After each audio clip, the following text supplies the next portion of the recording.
Bonjour les amis, si vous êtes comme moi, vous savez que VS Code est vraiment l'un des éditeurs de code favoris des développeurs en ce moment. Grâce à une extension qui va vous permettre de gérer vos bases de données au niveau de VS Code. Donc vous allez venir extension et dans extension, vous allez écrire database client. Cette extension, pour moi, c'est la meilleure. Donc voilà, database client, il a été créé par Wenjen Chen. J'espère que je prononce bien, voilà.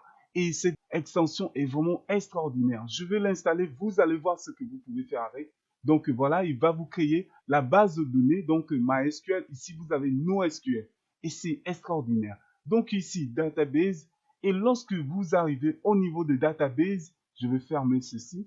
Vous allez voir quelque chose ici. Je vais cliquer là. Vous avez vos différentes bases de données. Ici, d'abord, vous avez la connexion lorsque vous vous connectez, parce que moi, je suis déjà connecté. Vous voyez ici, moi, j'ai l'Aragon qui est déjà allumé. Si je stoppe l'Aragon, vous allez voir qu'est-ce qu'il va nous donner. Il va nous renvoyer une erreur. Je vais rafraîchir.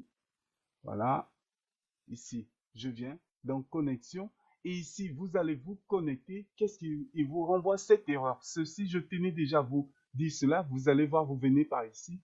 Voilà, il va vous renvoyer cette erreur. Donc, or ici par exemple, il faut d'abord vous connecter ici à WAM ou ZAMP, je ne sais pas ce que vous utilisez, donc de crainte de vous renvoyer une erreur. Donc ici, je peux me connecter déjà. Ici, je fais yes. Quand vous me faites yes, ici, vous voyez ici, je vais me déconnecter. Là, je me suis déconnecté. Ici, vous allez, je vais cliquer par ici le plus. Quand je clique plus, ici, je vais laisser name ainsi, groupe, pas de groupe. Ici, je laisse les données par défaut. Quand vous cliquez connexion, il met erreur de connexion. Pourquoi il affiche erreur de connexion? En effet, c'est parce que vous êtes déconnecté à l'Aragon. Moi, j'ai l'Aragon. Si vous avez ZAMP, WAMP, comme vous voulez, il faut d'abord vous connecter. Donc ici, je me connecte.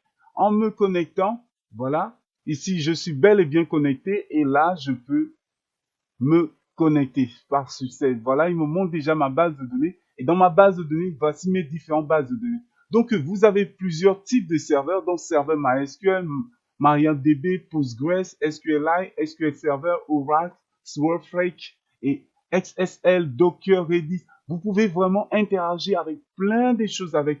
Et plus encore, Neo 4G. C'est intéressant, les amis. Donc, c'est à vous de voir. Donc, moi, je suis sur MySQL. Première des choses, comment créer une base de données. Donc, vous venez par ici. Vous voyez ici, il y a Refresh et ici, plus, il va vous mettre New Database. Ici, si vous voulez supprimer une base de données, arrêter la connexion. Ici, si vous voulez ouvrir une terminale et ici, qu'est-ce que sélectionner? Donc, on va créer une base de données. Vous cliquez plus.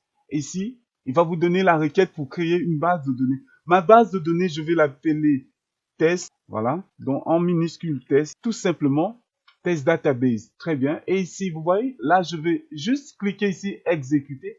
Il exécute. Voilà. Il va créer ma base de données. Donc, dans ma base de données, il y a le query. Donc, si vous voulez créer, taper des requêtes SQL, si vous voulez faire ça manuellement, voilà, vous allez déjà ajouter une table. Je vais cliquer sur table. Voilà, il me crée une table. Et dans ma table, il me donne les requêtes temps pour moi prédéfinies. Table name. Donc, on va créer test table. Test table. Donc voilà, il va mettre le ID qui sera auto-increment. Très bien. Et ici, primary key. Très bien. Et ici, il va amener le name creative, comment creative. Voilà, le commentaire par défaut. Ici, comment, pas de commentaire. Donc, moi, ça me va. Je vais exécuter, cliquer exécuter. Et voilà, qu'est-ce qu'il nous donne? Il a maintenant créé la table par ici. Vous voyez, les amis? Et ce qui est fabuleux, il va créer la colonne, le ID, qui est non nul, primary key, comme on l'a bien mis. Donc, voilà un peu, les amis. C'est extraordinaire, extraordinaire. Et ici, qu'est-ce qu'il nous dit? Design table. Et ici, il va vous open in new. Voilà. Si vous voulez créer, sélectionner la table avec SQL, vous pouvez maintenant faire ce que vous voulez, insérer vous-même les données. Donc, les amis, c'est extraordinaire, extraordinaire. Voyez ici, voici notre table qui est bel et bien créée. Voilà, les ID, tout ça, le foreign key, index, tout ça. et ici le DDD et les colonnes, puis l'index si vous voulez. Voilà, l'index est là, chèque. Vous voulez faire un chèque là-dessus.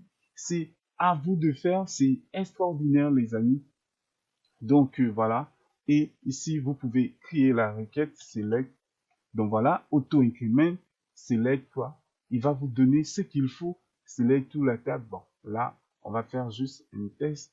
Select quoi, 5 fois 5.